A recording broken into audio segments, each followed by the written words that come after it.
Welcome, survivors, burnout community, and those just interested.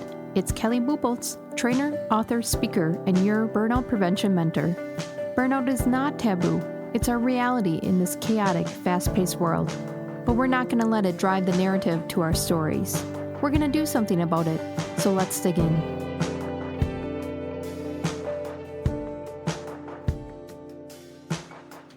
Well, I appreciate those that reached out after some of those great episodes that just aired. There's some questions on decision fatigue and how to fight it, that they're having a hard time working through the less is more, working through the delegation, working through getting to their new goals. And I appreciate that feedback.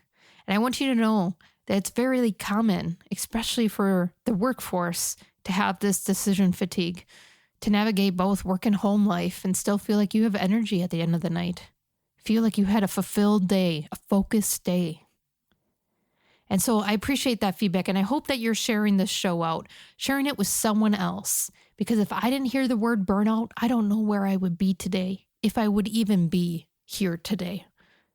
Because it took 7 years of chronic stress before my collapse. And if I didn't get hooked up with the holistic care that I did, I would not be here. So share this out. Share the burnout message.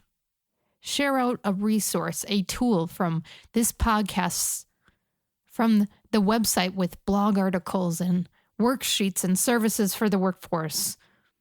Share out that you're tired too and you're working through this.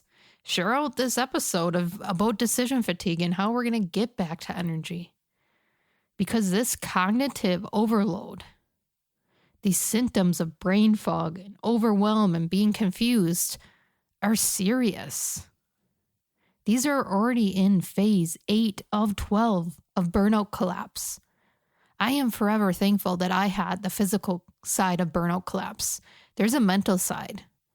And in the mental side of burnout collapse, you either have to go into a facility to get reset, get all your chemicals reset, or you unalive yourself. So these topics that we're talking about that might be heavy, they're important.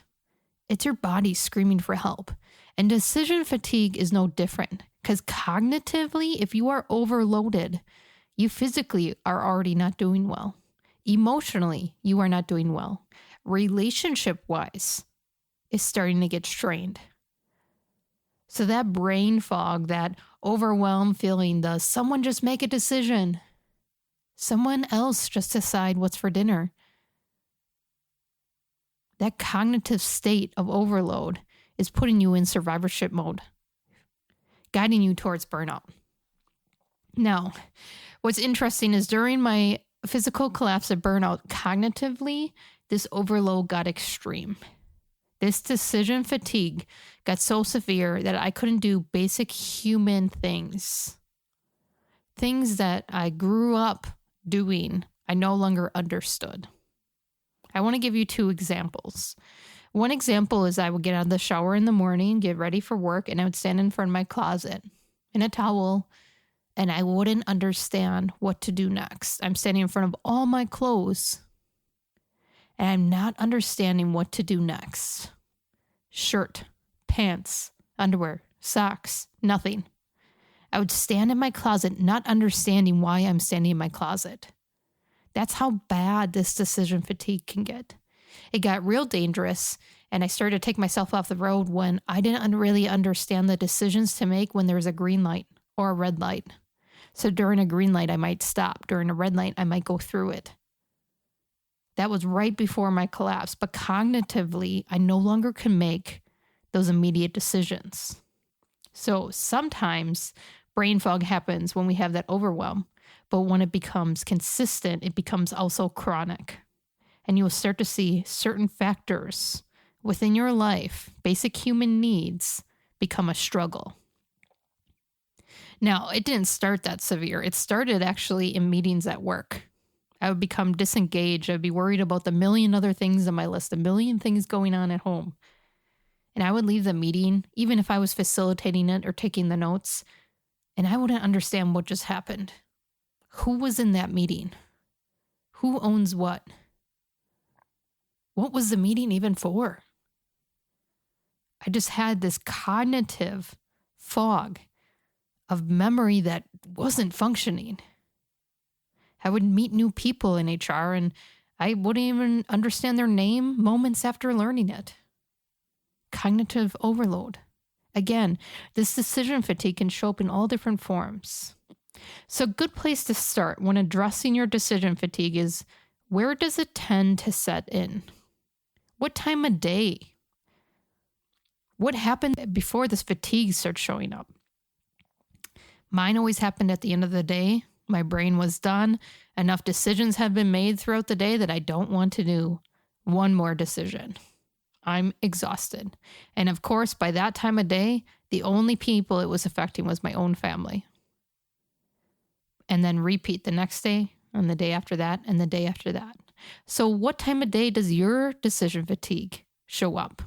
Because again, your body's sending you signs and symptoms that something is wrong, that it needs something that you are not feeding. Sometimes people get this just because they're hungry. Sometimes they need to eat and that recharges them and they're ready to go again. Another trigger of decision fatigue, aside from time of day, could be what happens before.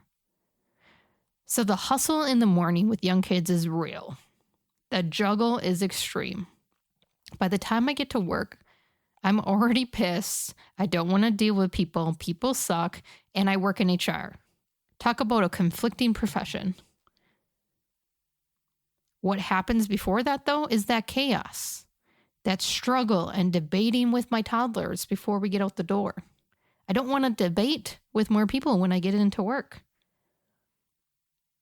So understanding what happens before will allow you to, again, address the root cause versus the symptom. We want to address decision fatigue, which is a symptom. But what we need to do is address physically what is happening to us. Overload, right before that fatigue starts, what is happening to us. And then you'll start to see the symptoms disappear. My mornings were chaotic, so I don't need to address the decision fatigue at work. I need to address my mornings. I need to get organized. I need to prep. I need to have some conversations with my very little kids in a way that they understand that mom needs help. I need to understand to prep food at night because my decisions are done. Because I already understand the time of day that I don't want to do any more than I have to. So where does this decision fatigue start to set in? That's really important to understand because we want to address root causes. You will start to see change in the symptoms if you choose root causes. There are bigger things happening and in play that we need to address. What tasks need to be set up?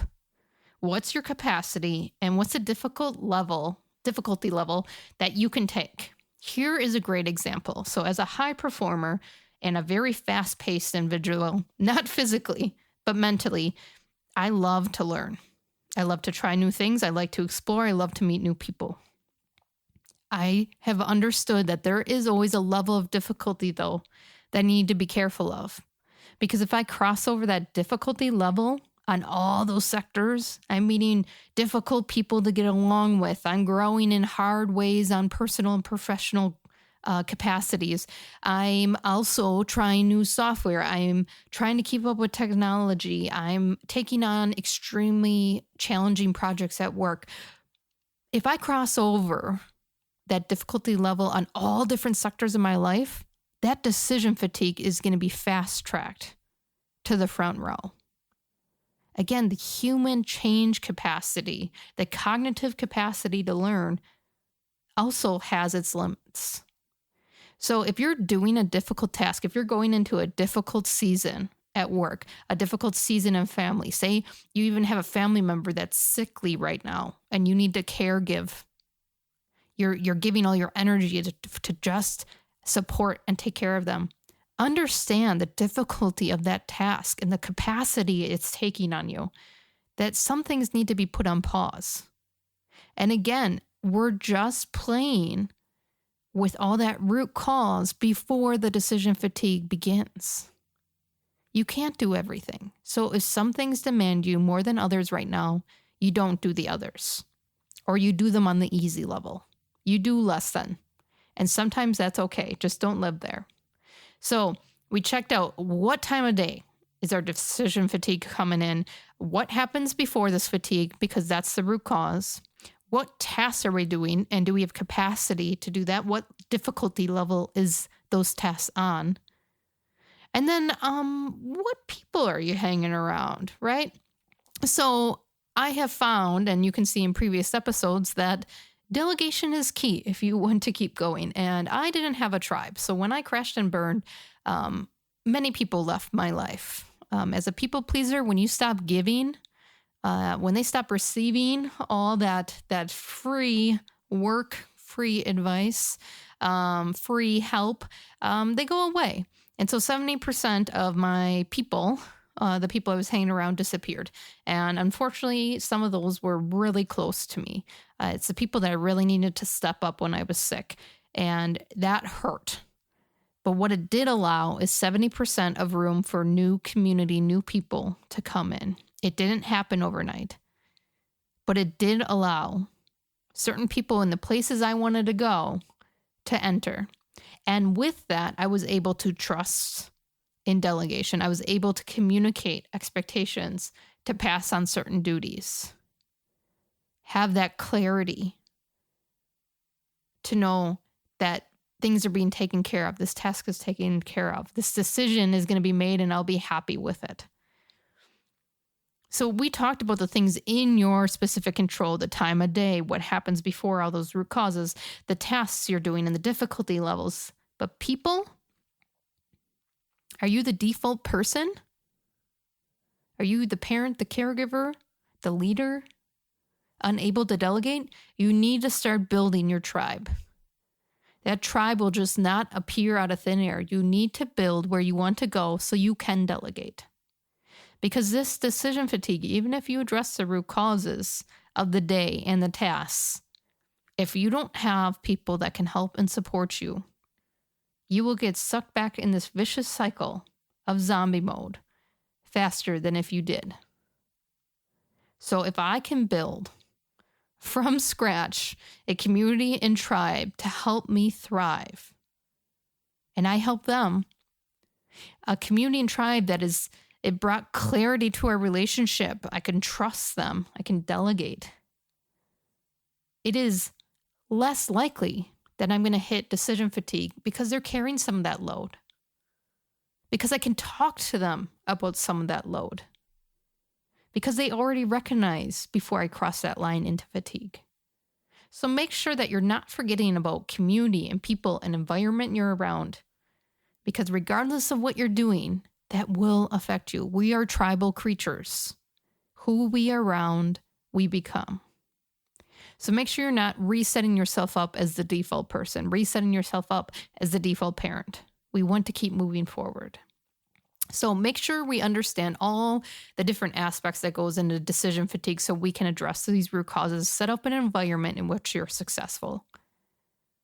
Another way that you can just start reducing decision fatigue today is simplifying your routines and commitments. Go see the Less is More episode. Less is more. Anything new that comes to your life, if it doesn't align where you want to go, do you just have to get it done? Otherwise, don't get involved with it. Get the short tests done. If it's a long task, a long project, make a plan to get it done. But we don't need to keep overwhelming our own selves when the world will do it freely for us. Simplify routines and commitments. View these steps that we're talking about. These are some hard episodes we're getting into. View these steps as making room for energy, making room for that flow to grow, making room for this energy to naturally just thrive. It's not just about removing the unnecessary. It's about creating space, and you have to be intentional to get there. I know you're not lazy. Most people in burnout are high performers, those serving others before themselves. Don't discount this step today, the action in which you focus on your self-growth. Piecing together the puzzle is half the journey. Rediscovering yourself energy, and establishing new habits is the other. Do not underestimate the untapped inner strength inside you. Explore more resources on my website to move from zombie mode back to liveliness. See you soon.